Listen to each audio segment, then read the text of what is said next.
Entonces, cuando hablamos de oclusiones vasculares, estas pueden ser de dos tipos: venosas o arteriales. Las oclusiones vasculares, como les dije, pueden ser, en este caso vamos a revisar las venosas, si es central, semicentral, de rama tributaria o periférica. Pero antes de explicar esta parte, vamos a hacer esto para que ustedes puedan entenderlo mejor.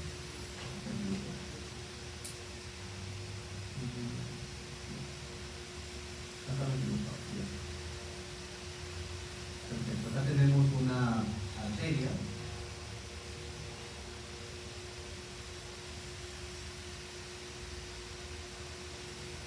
Arteriola, los capilares arteriales, capilares venosos, las vénulas y finalmente acá la vena. Bueno, es un dibujo que está más o menos. ¿Qué creen? Acá solamente necesito lógica. Cuando hablamos de oclusiones venosas, ¿qué creen que puede pasar si yo obstruyo el punto de salida de acá? ¿Qué creen que va a pasar con el contenido y los vasos sanguíneos que están anterior a ellos, previo a ellos? Van a aumentar de tamaño, van a engrosarse. ¿Qué más? Si el contenido no puede drenar por su drenaje habitual, ¿qué va a pasar? Se va a salir, se va a extravasar. Perfecto. Eso es básicamente lo que pasa en una oclusión de la vena central de la retina.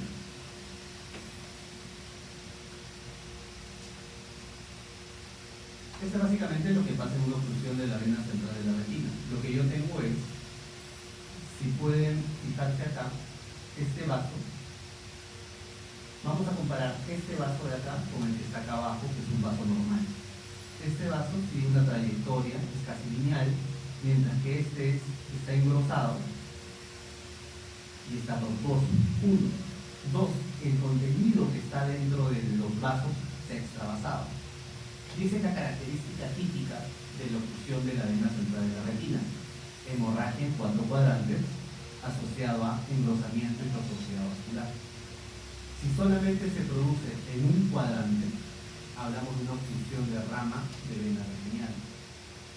¿Se entendió? Perfecto. Entonces, acá tenemos los 4 tipos de oclusiones venosas. La oclusión de la vena central, los 3 tipos de oclusiones venosas más importantes. La oclusión de la vena central de la retina, que se caracteriza por un engrosamiento y tortuosidad vascular que pueden escuchar acá, las hemorragias en 4 cuadrantes, y luego hay otros signos que pueden encontrar. A veces pueden encontrar manchas algodonosas, a veces edema de papila, pero los 2 primeros son los más importantes. Si solamente se afecta la rama de mi retina superior, encontraré solamente esas alteraciones acá arriba. De hecho, la relación arteria-vena es más o menos de 2 a 3. Si comparan esta vena con esta arteria, más o menos ¿cuánto creen que sea la relación? La que está acá. De 1 a 2 puede ser, ¿no? De 1 a 2, o sea, ¿qué es lo que te dice? Que la vena está mucho más gruesa.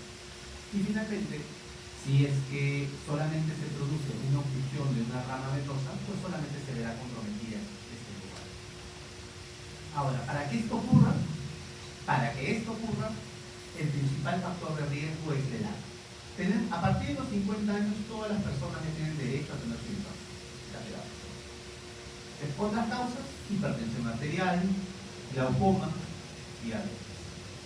Se produce igualmente en ambos sexos, pero cuando salimos de estos 4 principales factores de riesgo, ahí sí hay que ponernos a buscar, porque pueden haber características propias del ojo que ocasionen estos problemas, como las luces del nervio óptico, un nervio óptico inclinado, un trauma orbitario, un tumor orbitario, y algunas otras enfermedades que lo vamos a revisar más adelante. ¿Qué es lo que pasa? Tanto la arteria como la vena comparten una capa en común, que es la pelvis. Y en algunos casos pueden compartir la capa media. La arteria tiene más presión que la vena. Entonces, si tú tienes hipertensión, si tienes una arteria con aterosclerosis, pues va a comprimir esa vena. Y al hacer compresión en esa vena, va a pasar lo que les he comentado en la vena. Este es un poco más de lo mismo, es una lámina histológica, se puede ver la sangre dentro de toda la retina. Ahora, ¿qué es lo que me va a ocasionar finalmente este problema de oclusión venosa? Al igual que la diabetes, me genera hipoxia, isquemia, va a generar como consecuencia de ello, va a generar aumento del VEGF, y acá vamos a tener problemas. Puedo tener un edema macular o una neovascularización en retina o en el segmento anterior. Eso es lo más peligroso. Entonces, ¿cómo es la clínica? Si tienes un infarto pequeño en periferia, pues probablemente sea asintomático porque nadie se está tapando de esa manera el ojo todo el día. Nosotros tenemos una visión binocular para poder ver y probablemente no tengas mayor molestia. Pero si tengo un infarto de mi retina superior, ¿qué creen que va a decir el paciente cuando llegue a consulta? ¿Dónde está su molestia? En mi retina inferior va a decir, doctor, yo de su cuello para abajo no lo veo, pero para arriba sí, solo veo rojo. ¿Cuáles son las complicaciones? Las que yo les comenté previamente. Edema macular, isquemia macular, neovascularización y ya en casos más avanzados un glaucoma neovascular o una hemorragia. Entonces, cuando hablamos de oclusión de rama venosa, por ejemplo, acá hemos hecho una angiografía, acá se ven zonas de no perfusión, ¿no? Zonas de hipofluorescencia por defecto en la retina. ¿Qué nos ayuda acá? Es de gran utilidad la tomografía para ver cómo está esa mácula. Acuérdense que dos de los principales problemas, o uno de los principales problemas de las oclusiones venosas es el edema macular. Y es lo que vemos acá. Acá hay líquido, lo que es bastante sugerente de un edema macular secundario a una oclusión de la vena central de la retina. ¿Qué pasa en pacientes menores de 50 años que tienen este infarto? Cuando ello ocurre, lo que hay que descartar es otro tipo de enfermedad. Por ejemplo, enfermedades hematológicas, estado de hipercoagulabilidad, enfermedades autoinmunes, anticardiolitinas o anticuerpos antinucleares, enfermedades cardiovasculares y finalmente en algunos casos se puede hasta descartar y llegar al caso de que los anticonceptivos orales también son causa de fenómenos prodrómicos. Esta es una imagen típica de una oclusión de la vena central de la retina en la cual se observa. Pueden ver acá el vaso o la vena totalmente engrosada y tortuosa y la hemorragia en 4 cuadrantes. Ahora, los dos síntomas más típicos son hemorragia en llama en 4 cuadrantes y engrosamiento y tortuosidad vascular. ¿Qué más puedo ver? Manchas algodonosas, como ya lo mostré en una diapositiva, edema macular, los fosfocentitos octociliares y neovasos que me pueden comprometer discales o extradiscales y si comprometen el ángulo, rubiosis. Este es un poco más de lo mismo. A veces las imágenes clínicas no son tan evidentes, pero por ejemplo, si ven esta vena y la comparan con esta arteria, pues la relación podría ser de 1 a 2 o 1 a 3. Está engrosado, está tortuoso y se ven las hemorragias en los 4 cuadrantes. Y aquí está su correlación con la angiografía con fluoresceína. ¿Qué les llama la atención de este caso clínico? En la angiografía con fluoresceína. Neovasos no hay. ¿Qué les llama la atención? Vean esta angiografía que es característica también de una oclusión de la vena central de la retina. Principalmente vean la mácula, que es esto, la mácula. Compárenla con esta.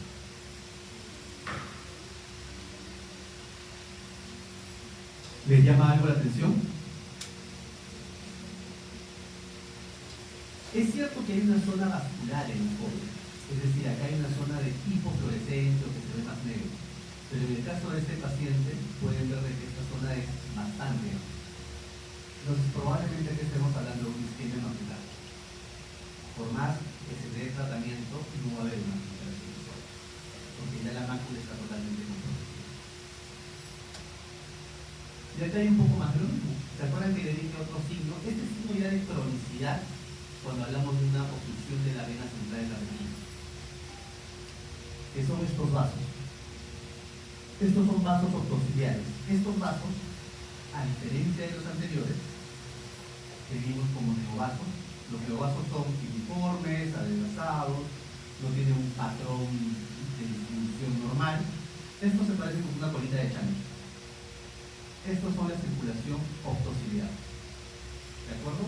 Y son ya, digamos, consecuencias crónicas, no son patológicas, de una obstrucción de la vena central de la retina. El tratamiento, me olvidé de decir ese tratamiento. El tratamiento de la retinopatía diabética no proliferativa severa, fotocoagulación láser.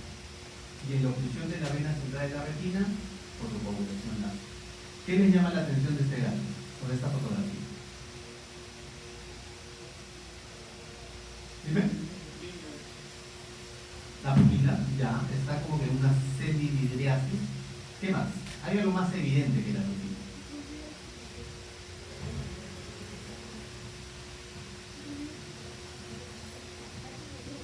Dime. No te escucho. La rubiosis, exacto. Eso es lo que llama la atención en este mapa. Si pueden observar, acá hay un vaso sanguíneo gigantesco. Por acá hay otro. Acá hay otro más chiquito, pero en términos generales, este es un paciente que tiene rubiosis y este es un sinónimo de mal pronóstico. ¿Por qué? Porque ha desarrollado un glaucoma neovascular. ¿Por qué es de mal pronóstico? A ver, no es que simplemente aparecen estos vasos sanguíneos y no tienen un problema. El problema es que cuando aparece la rubiosis, se meten por cualquier lado. Uno de los puntos por los cuales bloquean es el ángulo iridocorneal, que es el drenaje del humor acuoso. Ahí se colocan los neovasos, pero los neovasos no solamente son estructuras uniformes o lineales, sino son como la pata de una rana, que tienen membranas, pues bloquean todo el drenaje. Les dije que tenía capacidad contractil, entonces a veces cuando los trato, lo que pueden hacer es cerrar todo. Este criterio de mal pronóstico, y esto es lo que se trata de evitar. De hecho, es el punto final de dos enfermedades, tanto de la retinopatía diabética como de la obstrucción de la vena central de la retina. Hasta aquí. ¿Alguna duda o pregunta?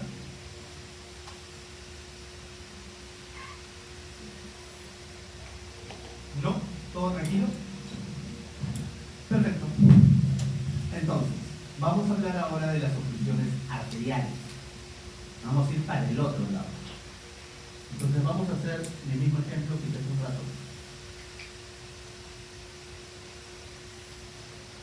Entonces yo tengo acá mi arteria,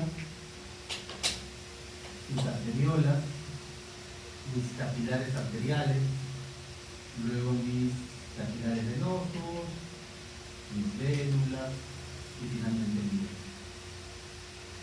¿Qué creen que puede pasar si yo bloqueo la arteria?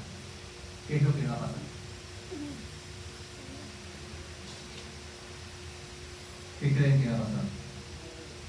No va a llegar sangre. Clínicamente, cuando a un órgano no le llega sangre, imagínate que ¿han ido a la nieve alguna vez? ¿Han ido así, tipo un nevado alto o han hecho, no sé, esquí? ¿No? ¿Alguien alguna vez? Ya, ¿qué pasa con las extremidades? No se da cuenta.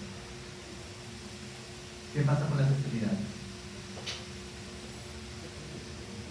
¿De qué color se ponen? No sé si es un color, pero no es un color.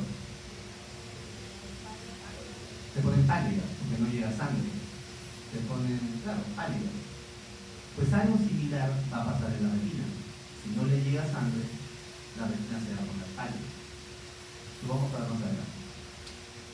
Entonces, cuando hablamos de oclusión de la arteria central de la retina, hablamos que se presenta, no es tampoco la frecuencia, 8.5 casos por 100.000 personas. Generalmente se presenta entre la quinta y sexta década de la vida y suele ocurrir en mayores de 40 años. Como yo les dije, a partir de los 50 años ya tenemos derecho de tener un infarto, solamente por dolor.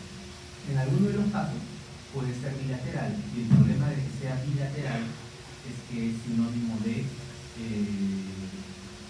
mortalidad. ¿De acuerdo? De hecho, actualmente en la guía de ACV se ha considerado dentro como una urgencia cardiológica. Entonces, tengo dos tipos, la arterítica y la no arterítica. Vamos a comenzar con la arterítica, no es tan frecuente, porque no vemos tanto eso. Está debido a una enfermedad inflamatoria, que es la arteritis de las células gigantes, ocurre en mayores de 60 años. A mayor edad es más frecuente la presentación, tiene su clásica triada de presentación de dolor ipsilateral, cefalea ipsilateral, dolor al masticar, claudicación mandibular, es más común en raza blanca y puede asociarse también a ataxia y demencia. Si es que hay una afectación de los vasos o las arterias que comprometen a los músculos extraoculares, pues probablemente el paciente tenga diploma. Ahora, acuérdense esto, siempre, no solamente para los pacientes, siempre que haya una afectación de un órgano súbito, lo más probable es que sea vascular. ¿De acuerdo? Ahora, se le hace el estudio a un paciente mayor de 60 años que no presenta alteraciones del ecodopter o ecocardiograma. El diagnóstico es por una biopsia de la arteria temporal, que es el gol estándar, y vamos a tener asociado un aumento de PCR y de C. Ahora vamos a lo que nos interesa, que es la noarterítica, que es la que vemos con más frecuencia. El síntoma inicial puede ser una neurosis fugaz, que es una pérdida transitoria de la visión, dura minutos, es como un día, un evento isquémico transitorio. La oclusión está a nivel de la lámina cribosa y la mayoría se debe a émbolos. Quédense con ese dato porque eso te va a dar el tratamiento. ¿Cuál es el cuadro clínico? Baja visual severa, sin dolor. A veces los pacientes no se dan cuenta y se dan cuenta cuando por alguna razón se tapa un ojo. Les comenté que hay una neurosis fugaz inicialmente y la afectación, como es un componente arterial, la afectación de la visión es importante. Puede ser desde percepción de luz hasta cuentadero, o sea, es una baja visual sumamente importante. La presión intraocular está normal. ¿Qué les llama la atención? Vamos a volver a lo que les comenté la primera parte de la clase. Dijimos, si estamos en un lugar de mucho frío y no llega sangre, vemos que hay una palidez de la mano, del pie, que se yo. Y acá, ¿cómo se representa eso? Esto es lo que llamamos clásicamente la mancha rojo cereza. De repente no se ve tan claro porque hay mucha iluminación, pero ¿qué es lo que se ve? Una palidez de la retina. Acá se ve más claro, no esta zona. Hay una palidez de la retina y la zona de la fovea no es que aumente la pigmentación, no es que se vuelva más oscuro, porque no hay cambios en la pigmentación, sino que en esta zona hay mayor concentración de melanina. Y al haber este efecto de que baja hay una palidez en la retina, aumenta el contraste y da la falsa impresión de que ha aumentado la coloración. El diagnóstico o el hallazgo clínico es una mancha rojo cereza y no es patognomónico de la oclusión de la arteria central de la retina, pero es bastante sugerente. Si viene en el examen, marcan oclusión de la arteria central de la retina. ¿De acuerdo? Entonces, estos son los dos datos característicos. La palidez de la retina y la mancha rojo cereza son los hallazgos más tempranos. Luego de unas semanas se reperfunde y puede verse normal, pero después ya tenemos unos hallazgos con exámenes de imágenes que nos dan la información correspondiente. ¿Qué más puede haber? Sabemos que la mancha rojo cereza y la palidez retiniana es lo más frecuente, pero también puede haber arrocamiento venoso, atenuación arterial, palidez de papila, edema de papila, ¿de acuerdo? Y esto es lo importante, ¿cuál es la causa de esta enfermedad? 20 a 40% de los émbolos son visibles, o sea, logramos ver el émbolo dentro de la vasculatura de la retina. Los émbolos principalmente son de colesterol y tenemos otros émbolos que vienen de origen cardíaco, ya sea por fibrilación auricular, tumores valvulares, un foramen oval permeable, endocarditis o arteritis en la caída. ¿Cuál creen que es el tratamiento? A diferencia de los otros eventos isquémicos, en este caso tenemos una resolución espontánea hasta en el 22% de los casos. Sin embargo, eso no significa que la visión vuelva a la normalidad. Hay una cierta mejoría visual, sin embargo, cuando hay una obstrucción de la arteria central de la retina, el pronóstico visual es malo a veces. Ahora, cuando hablamos de tratamiento, en realidad los tratamientos son bastante conservadores. solo se aplican si el paciente llega dentro de las primeras 24 horas. Después ya no tienen ningún efecto, sinceramente. Y el tratamiento que hacemos es bastante, digamos, conservador, si lo llamamos de una manera. Lo que hacemos es tratar de bajar la presión del ojo. ¿Cuál es el objetivo? Que ese émbolo que está atrapado dentro de la vasculatura arterial siga pasando al bajar la presión, y si bien es cierto, va a haber isquemia, pero esta isquemia sea de estructuras más distantes del área central. ¿Qué tenemos? La destrucción del émbolo con láser, que es bastante complicado. Vamos a dejarlo acá. Masaje ocular.